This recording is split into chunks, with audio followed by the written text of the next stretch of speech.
Assalamualaikum warahmatullahi wabarakatuh. Perkenalkan, saya Andika Dinovian dengan NIM 666 1240 Di sini saya akan menjelaskan materi mengenai analisis IFAS, EVAS, matriks SWOT, strategi, implementasi, dan evaluasi pada Dinas Lingkungan Hidup Provinsi Banten. Langsung saja kita masuk ke materinya.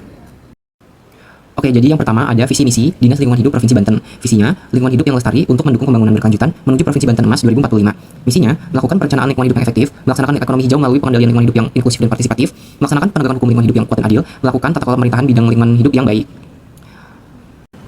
Baik, di sini ada lingkungan internal. Yang pertama ada strength atau kekuatan. Komitmen kuat pemerintah daerah terhadap visi pembangunan berkelanjutan dan ekonomi hijau, lalu adanya lembaga dan perangkat daerah khusus di bidang lingkungan hidup yang berfungsi aktif, program tata kelola digital dan kolaboratif yang mulai diterapkan, serta dukungan sumber daya manusia yang berpengalaman dalam bidang pengendalian lingkungan. Lalu weaknesses, yaitu anggaran pengelolaan keuangan lingkungan masih terbatas dibandingkan kebutuhan program berkelanjutan. Lalu koordinasi lintas sektor dan daerah belum sepenuhnya optimal, kualitas data lingkungan masih belum merata antar wilayah, serta partisipasi masyarakat dan dunia usaha masih rendah dalam ekonomi hijau. Selanjutnya, opportunities atau peluang. Dukungan kebijakan nasional dan global terhadap transisi energi dan pembangunan berkelanjutan, potensi ekonomi hijau di sektor pertanian, perikanan, dan pariwisata ramah lingkungan, kemudian dukungan lembaga donor dan swasta terhadap program adaptasi perubahan iklim, lalu perkembangan teknologi digital yang menunjang sistem monitoring lingkungan, seperti itu. Oke, lalu threats atau ancaman. Peningkatan intensitas bencana ekologis akibat perubahan iklim, urbanisasi dan industri ekspansi yang meningkatkan tekanan lingkungan, ketidakpastian kebijakan fiskal dan dukungan anggaran pusat, serta lemahnya kesadaran publik terhadap pola hidup berkelanjutan, seperti itu. Baik, selanjutnya ada diagram SWOT. Di sini ada strength, kekuatan. Yang pertama, komitmen kuat pemerintah daerah terhadap visi pembangunan berkelanjutan dan ekonomi hijau. Ini nilainya 4 dengan bobot 0,25, rating 4 dan skor 1,00. Yang kedua, adanya lembaga dan perangkat daerah khusus di bidang lingkungan hidup yang berfungsi aktif. Nilainya 4, bobotnya 0,20, ratingnya 4 dan skornya 0,80. Yang ketiga, ada program tata kelola digital dan kolaboratif yang mulai diterapkan. Nilainya 3, bobotnya 0,15, ratingnya 3 dan skornya 0,45. Yang terakhir, ada dukungan SDM berpengalaman di bidang pengendalian lingkungan. Nilainya 3, bobotnya 0,10, ratingnya 3 dan skornya 0,30. Jadi totalnya ada 14, bobotnya 0,70 dan skornya 2,55, seperti itu. Lalu ada diagram SWOT dari weaknesses atau kelemahan. Yang pertama, anggaran pengelolaan lingkungan masih terbatas. Nilainya 2, bobotnya 0,10, ratingnya 2 dan skornya 0,20. Yang kedua, ada koordinasi lintas sektor dan daerah belum optimal. Nilainya 2, bobotnya 0,10, ratingnya 2 dan skornya 0,20. Ketiga, kualitas data lingkungan belum merata antar wilayah. Nilainya 2, bobotnya 0,10, ratingnya 2 dan skornya 0,20. Yang keempat, partisipasi masyarakat dan dunia usaha masih rendah. Nilainya 2, bobotnya 0,10, ratingnya 2 dan skornya 0,20. Jadi total nilainya 8, bobotnya 0,40 dan skornya 0,80. Seperti itu. Lalu ada diagram SWOT untuk opportunities atau peluang. Yang pertama, dukungan kebijakan nasional dan global terhadap transisi energi dan pembangunan berkelanjutan. Nilainya 4, bobotnya 0,25, ratingnya 4 dan skornya 1,0. Yang kedua, potensi ekonomi hijau sektor pertanian, perikanan, pariwisata ramah lingkungan. Nilainya 4, bobotnya 0,20, ratingnya 4 dan skornya 0,80. Yang ketiga, dukungan lembaga donor dan swasta terhadap program adaptasi perubahan iklim. Nilainya 3, bobotnya 0,15, ratingnya 3 dan skornya 0,45. Yang keempat, perkembangan teknologi digital untuk monitoring lingkungan. Nilainya 3, bobotnya 0,10, ratingnya 3 dan skornya 0,30. Dengan total nilai 14, bobotnya 0,70 dan skornya 2,5. Seperti itu. Lalu selanjutnya ada diagram SWOT untuk threats atau ancaman. Yang pertama, peningkatan intensitas bencana ekologis akibat perubahan iklim. Nilainya 3, bobotnya 0,15, ratingnya 3 dan skornya 0,45. Yang kedua, urbanisasi dan ekspansi industri yang meningkatkan tekanan lingkungan. Nilainya 3, bobotnya 0,10, ratingnya 3 dan skornya 0,30. Yang ketiga, ketidakpastian kebijakan fiskal dan dukungan anggaran pusat. Nilainya 2, bobotnya 0,10, ratingnya 2 dan skornya 0,20. Yang keempat, lemahnya kesadaran publik tentang pola hidup berkelanjutan. Nilainya 2, bobotnya 0,10, ratingnya 2 dan skornya 0,20. Nilainya 10, bobotnya 0,45 dan skornya 1,15. Seperti itu. Baik, selanjutnya ada skor IFAS dan EVAS.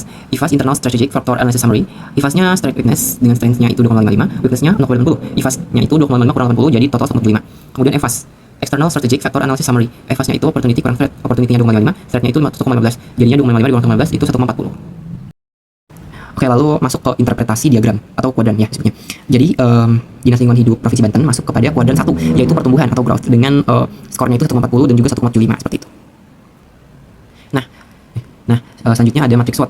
Strategi SO di sini mengembangkan program lingkungan berbasis ekonomi hijau dan eco-innovation melalui kolaborasi pemerintah daerah, lembaga donor, akademisi, serta masyarakat untuk memperkuat implementasi pembangunan berkelanjutan di Provinsi Banten. Cara melakukannya gimana? Jadi cara melakukannya adalah dengan melibatkan masyarakat, mahasiswa, dan lembaga pemerintah dalam kegiatan lingkungan. Kemudian memanfaatkan teknologi digital sederhana untuk memantau kondisi lingkungan. Selain itu adalah dapat meningkatkan edukasi mengenai ekonomi hijau serta memperluas kerjasama dengan dunia usaha agar inovasi ramah lingkungan dapat diterapkan secara berkelanjutan. Strategi ini memiliki bobot 0,50, ratingnya 4 dan skornya 2,00. Oke, next ada implementasi prinsip manajemen strategi. Yang pertama ada kejelasan tujuan, clarity of objectives. Implementasi strategi harus diawali dengan tujuan yang jelas dan terukur. Ya. Yang kedua, keselarasan strategis atau strategic alignment. Strategi harus selaras dengan visi organisasi dan kondisi eksternal. Seperti itu. Lalu yang ketiga ada komitmen kepemimpinan atau leadership commitment. Kepemimpinan yang kuat menjadi inti keberhasilan implementasi strategi. Yang keempat, pengelolaan sumber daya atau resource allocation. Implementasi merupakan pengalokasian sumber daya yang efektif. Seperti itu.